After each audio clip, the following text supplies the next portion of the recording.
sua atenção, filho.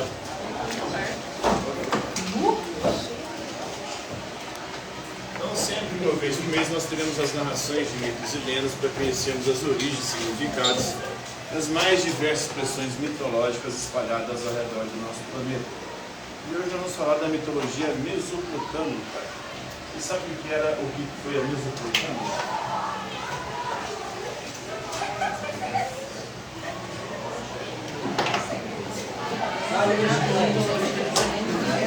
Ninguém sabe? Ninguém lembra, hein? História, não?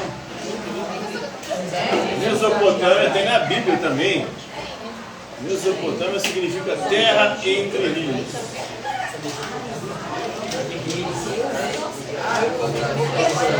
Quais são os rios aí que essa terra está no meio? Tigre e Eufrates. Essa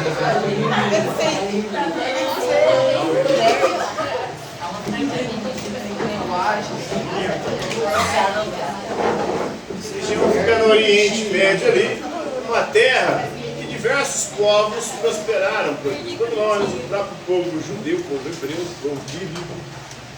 E esses povos dessa região, da Mesopotâmia, da região que na época era Babilônia, mas depois ganhou vários outros nomes ao longo do tempo, depois da queda do Império Babilônico. Nós temos lá uma das principais divindades dessa mitologia, a Inanna. A Inanna, que é uma deusa do amor e que estava prometida em casamento, mas só que havia uma disputa. Haviam dois deuses disputando o amor de Inanna. Um deles era o Dumuzi, que era um deus pastor, e tínhamos também o Tu, era o irmão dela, né? Que era o outro, gente? O Enkidu. Não, Enkidu, que é o deus da agricultura, estava disputando com o Dumuzi, que é o deus pastor, o amor de Inanna. E aí, você grava as aulas, né? Sério? Tem desde 2017, quase 10 anos, eu vou falar com o aula. Quero ver quem vai falar com o aula. Então, nós temos Inanna, a deusa do amor. No final ela acaba se casando com Dumuzi. Dumuzi consegue convencer Inanna que o pastoreio é uma atividade que rende muito mais riquezas do que a agricultura. Ele consegue convencê-lo, né? O Tu, irmão de Inanna, acaba referendando esse casamento, né? E aí, o Dumuzi dá a ela várias joias. E com essas joias ela usa na cerimônia de casamento. E depois do casamento ela sente saudade de uma irmã. Uma irmã que era bem complicadinha, que era uma deusa das trevas, do mundo dos mortos, ela que morava no inferno, no submundo.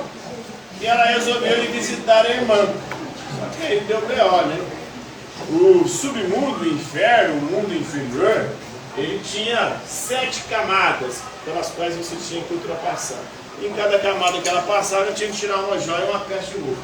No final ela estava pelada, nua lá, né, diante da irmã, foi tentar abraçar a irmã, mas só que os demônios não deixaram, pegaram ela aí, mataram, colocaram a carne dela pendurada lá no mundo dos mortos.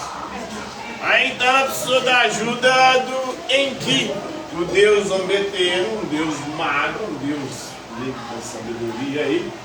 O Enki foi e fez dois seres ali, né, bem exóticos, né, meio humanos, meio robóticos. E esses dois seres ficaram responsáveis por descer lá, porque nunca ninguém tinha descido do mundo dos mortos e voltado vivo. Mandou esses dois seres lá para levar a água da imortalidade para banhar a carne de Inanna e assim fazê-la ressuscitar para que ela pudesse voltar para o mundo dos vivos. E aí Inanna ficou lá durante 3 dias até que o Enkidu conseguiu mandar esses indivíduos, esses robôs, né? Não era robô naquela época, não era robô, mas era seres assim, que não tinha características humanas, mas não tinha cérebro, não tinha alma, não tinha, mas conseguiam se mover, meio que uns bonecos, vamos dizer assim, os ventrílocos. Esses indivíduos foram lá, conseguiram ressuscitar Inanna e trouxeram de volta. Durante os 3 dias que ela ficou morta lá, o amor desapareceu do mundo. E aí, por conta desse amor que desapareceu do mundo, né, as guerras, tudo tipo de problema começou a acontecer. Inclusive a fertilidade desapareceu, então os animais já não mais procriavam, nem os vegetais também davam sementes, e aí o mundo estava sendo devastado aí pela escuridão, pelas trevas. Né? Quando ela volta, quando ela surge, ela renasce, né? Ela vai visitar o mundo inferior da irmã, ela morre lá, depois ela renasce graças à ajuda do Enki. E quando ela volta, ela só poderia voltar para o mundo dos vivos com uma condição: desde que ela mandasse alguém no lugar dela para ficar lá no mundo dos mortos. E aí quando ela volta, o que acontece? Ela pega o marido dela do mundo e trai ela. Ela fala: então é você, filho Noé, que vai falar no meu lugar. Manda o marido para o mundo dos mortos. E aí, como o marido estava com a amante, eles revezam. O marido fica 6 meses lá no mundo dos mortos e 6 meses fica a amante. Depois o marido volta. Eles ficam lá se revezando. Deus abençoe. Então, a Ereshkigal, que é a deusa das trevas, irmã de Inanna, era casada com um deus, que é o demônio, vamos dizer assim, que é o deus touro, chifrudo. Aí a imagem do capeta que vai influenciar, inclusive, depois a Bíblia, os cristãos, né? E esse próprio mito é um mito mais antigo que o mito cristão, de ressurreição de Jesus. E você vê que há uma similaridade aí, porque Jesus representa um Deus que é amor. Inanna é a deusa do amor. Jesus, quando ele morre na sexta-feira da paixão, fica 3 dias. Segundo a tradição, desceu à mansão dos mortos, ou seja, ao inferno, o mundo dos mortos. Ressuscitou o 3º dia, subiu aos céus, está sentado à direita de Deus Pai Todo-Poderoso, de onde há de vir julgar os vivos e os mortos. A mesma coisa aconteceu, quando ela voltou, ela pegou o marido dela, julgou e não foi condenada aí para o lugar dela, né? Então tem algumas similaridades, a gente vê. Inclusive são povos que tiveram um intenso contato ali durante um bom tempo com o povo bíblico. No Antigo Testamento, inclusive, atesta esse contato aí. Os babilônios, inclusive o povo de Deus é exilado na Babilônia durante um período lá no Antigo Testamento. Então há uma certa influência aí. E a gente vê como que as religiões e as mitologias, elas têm muitas similaridades, muita coisa parecida, e como uma vai influenciando a outra. E por que por conta disso, foi propício para que, por exemplo, o cristianismo se propagasse? Porque muitas das crenças cristãs eram crenças que já estavam presentes em muitas outras mitologias e religiões. Quando fala que Jesus morreu, desceu à mansão dos mortos, ressuscitou no 3º dia, isso já estava aqui em vários mitos antigos. Nós temos também entre os egípcios o Horus.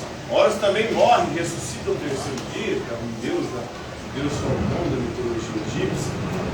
Você vai olhando assim, sempre tem essa simbologia, né, de morte, ressurreição, os dias 3, os números 3, 7, 12, que são 10, são números aí simbólicos, representativos aí das mais diversas mitologias. Né? Então é isso aí, pessoal. Isso aqui é um pouquinho da mitologia então Babilônia e do mito da Inanna, que é a deusa do amor, segundo a mitologia babilônica. Entenderam? Alguma dúvida aí? Oi? Alguma dúvida então, não?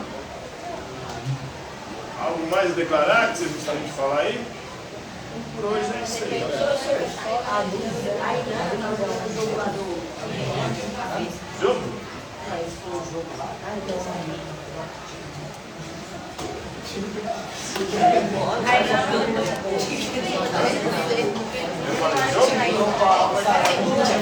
Eu sei que muitos desses mitos eles estão presentes em joguinhos aí. Eu falei